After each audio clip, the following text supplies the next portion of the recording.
Pemirsa, berhati-hatilah saat memilih wakil rakyat. Nah, pastikan mereka benar-benar bersih dari kejahatan narkoba.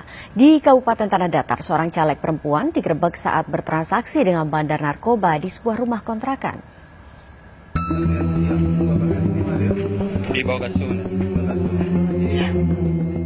Perempuan bernama Eka ini tak bisa lagi mengelak saat belasan aparat menggerebeknya ketika bertransaksi dengan dua bandar narkoba di rumah kontrakan di wilayah Lintau, Buo Utara, Kabupaten Tanah Datar. Polisi juga menemukan 2 paket narkoba jenis sabu yang disembunyikan dalam handphone.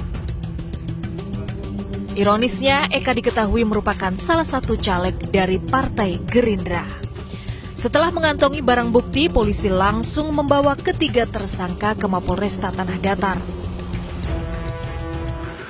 Seorang wanita dan 1 orang pria, kemudian 1 orang lagi di dalam rumah tersebut, yang wanita itu sedang menggunakan narkoba, yang satunya tidur.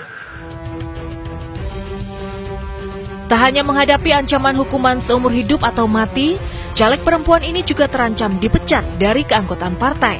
Polisi akan melaporkan keterlibatan caleg di kasus narkoba ini ke KPU dan Bawaslu. Dari Kabupaten Tanah Datar, Sumatera Barat, Budi Sunandar, iNews melaporkan.